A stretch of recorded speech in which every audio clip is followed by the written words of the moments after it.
बिस्मिल्लाहिर्रहमानिर्रहीम। अस्सलाम वालेकुम। हमारी जो वीडियोस की सीरीज़ चल रही थी फर्स्ट ईयर और सेकंड ईयर, फर्स्ट ईयर के प्रीवियस लेक्चर में हम लोगों ने सेल वॉल को डिस्कस किया। आज हम लोग सेल मेम्ब्रेन को डिस्कस करने जा रहे हैं। जब सेल मेम्ब्रेन की हम लोग डेफिनेशन की बात करते हैं तो the outer most living layer of cell is known as cell membrane. Outer most living layer, यहाँ पर मैंने वर्ड लिखा है लिविंग। अगर आप लोगों को याद हो तो जब सेल वॉल पढ़ाया उस वक्त मैंने कहा था कि cell wall is non living या फिर cell wall is dead layer. वो इसलिए कहा था क्योंकि सेल वॉल के ऊपर कोई एक्टिव ट्रांसपोर्ट नहीं होता था। यहाँ पर सेल मेम्ब्रेन को लिविंग लिखा है, मतलब इसके ऊपर एक्टिव ट्रांसपोर्ट हो रही है, इसलिए हम लोग कहते हैं cell membrane is living layer. Cell membrane के आप लोगों को पता है मज़ीद कुछ और भी नाम हैं, उनमें से एक नाम मैंने उठाया प्लाज्मा मेम्ब्रेन।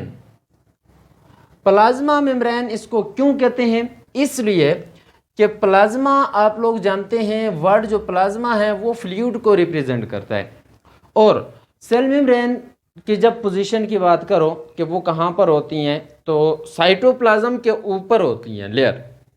साइटोप्लाज्म हमारे पास फ्लूइड होता है, तो इसलिए हम लोगों ने कहा कि cell membrane is also known as plasma membrane. इसके अलावा भी बहुत सारे नाम हैं, जिस तरह हम लोग कहते हैं cell membrane is also known as bio membrane. अब यहाँ पर ये जो पोर्शन यानी कि ये जो पॉइंट मैंने लिखा है ये बड़ा इंपॉर्टेंट है। Every cell membrane is a plasma membrane, but every plasma membrane is not a cell membrane. हर सेल मेम्ब्रेन जो है वो हमारे पास प्लाज्मा मेम्ब्रेन तो है, लेकिन हर प्लाज्मा मेम्ब्रेन जो है वो सेल मेम्ब्रेन नहीं है।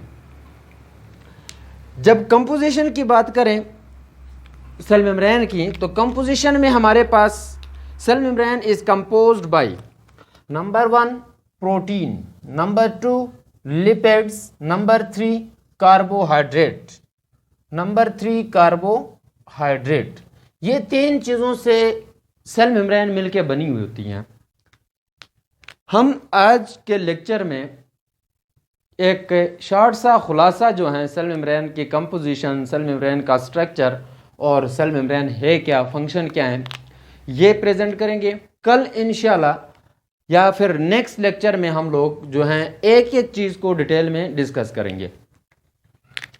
प्रोटीन जो कि सेल मेम्ब्रेन के अंदर पाई जाती हैं तो वो 60 to 80% होती हैं, और ये प्रोटीन जो हैं सेल मेम्ब्रेन की जो प्रोटीन्स हैं इनको हम लोगों ने कैटेगराइज किया हुआ है 3 कैटेगरी के अंदर। एक जो कैटेगरी है वो है हमारे पास इंटीग्रल प्रोटीन, दूसरी जो है वो है लिपिड एंकर्ड प्रोटीन, तीसरी जो प्रोटीन है वो है पेरिफेरल प्रोटीन। अब ये होती क्या है, इनके फंक्शन क्या है, ये नेक्स्ट लेक्चर में इंशाल्लाह डिटेल में डिस्कस करेंगे। लिपिड्स की बात करें, जो लिपिड्स कंपोजिशन में आते हैं उनको भी हम लोगों ने 3 क्लासेस के अंदर कैटेगराइज किया हुआ है। एक हमारे पास है फास्फोग्लाइसराइड, दूसरी जो है स्फिंगोलिपिड, और तीसरी जो टाइप है क्लास है लिपिड की वो है हमारे पास स्टीरॉइड्स एंड दियर डेरिवेटिव्स। ये 3 किस्म के लिपिड से मिलके सेल मेम्ब्रेन बनी हुई है। कार्बोहाइड्रेट्स, कार्बोहाइड्रेट के लिए इंपॉर्टेंट बात यह है कि कार्बोहाइड्रेट जो है वो कंजुगेटेड फॉर्म में क्या होते हैं, प्रेजेंट होते हैं सेल मेम्ब्रेन में। अब ये कंजुगेटेड का मतलब क्या है, तो यहाँ पर देखें, यहाँ पर जो वर्ड है ग्लाइको और साथ में प्रोटीन, इधर देखें ग्लाइको साथ में जो लफ्ज़ हैं वो है लिपिड। ग्लाइको लिपिड मतलब 2 चीज़ों से मिलके बनी हुई होती हैं। एक ग्लाइको लफ्ज़ जो है वो रिप्रेजेंट करता है कार्बोहाइड्रेट को, the word glyco represents carbohydrate, और लिपिड या फिर प्रोटीन, वो तो लिपिड प्रोटीन ही हो गई। तो ग्लाइकोप्रोटीन मीन्स दैट के कार्बोहाइड्रेट और प्रोटीन जब एसोसिएट करें तो वो बनाती हैं ग्लाइकोप्रोटीन। इसी तरह ग्लाइकोलिपिड में कार्बोहाइड्रेट और लिपिड्स मिलती हैं तो ग्लाइकोलिपिड बनती हैं। तो हमारे पास जो सेल मेम्ब्रेन की कंपोजिशन है उसमें कार्बोहाइड्रेट जो हैं वो कंजुगेशन के फॉर्म में होती हैं। कंजुगेट मॉलिक्यूल वैसे कहते हैं दो छोटे मॉलिक्यूल मिलके एक बड़ा मॉलिक्यूल बनाए, उसे हम लोग कंजुगेट मॉलिक्यूल का नाम देते हैं। जब सेल मेम्ब्रेन की स्ट्रक्चर की बात करें तो स्ट्रक्चर के बुनियाद पर हमारे पास टोटल 4 जो हैं मॉडल्स पेश किए गए हैं सेल मेम्ब्रेन के स्ट्रक्चर के ऊपर। तो उनके नाम मैंने आज लिखे हैं, एक एक करके डिस्कस इसको नेक्स्ट लेक्चर में इंशाल्लाह आप लोगों को मिल जाएगा।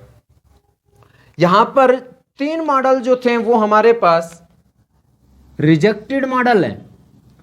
अब रिजेक्ट क्यों हुए, और एक मॉडल जो है वो है हमारे पास एक्सेप्टेड है, एक्सेप्टेबल मॉडल है।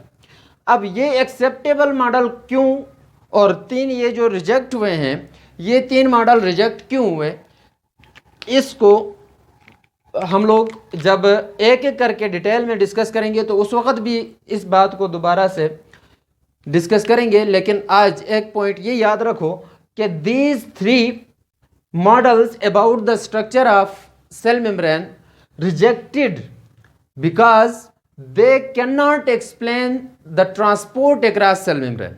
ये सेल मेम्ब्रेन के ऊपर जो ट्रांसपोर्ट हो रहा है उसको प्रॉपरली या फिर हम लोग कह सकते हैं क्लियरली जो हैं वो डिस्कस नहीं कर सकते, एक्सप्लेन नहीं कर सकते थे, इसलिए 3 मॉडल्स जो हैं वो रिजेक्ट हुए। कौन कौन से 3 मॉडल, एक हमारे पास गाटर एंड ग्रेंडल ने 1925 में जो मॉडल पेश किया था 2 लेयर्स लिपिड मॉडल, एक ये वाला मॉडल जो है रिजेक्ट हुआ। दूसरा डनल एंड डेवसन 1935 में इन्होंने lipid by layer cover and pores के बारे में एक मतलब इस नाम का एक मॉडल जो है वो प्रेजेंट किया था, जो कि रिजेक्ट हो गया क्योंकि ये वाला मॉडल भी ट्रांसपोर्ट अक्रॉस सेल मेम्ब्रेन को एक्सप्लेन नहीं कर सकता था।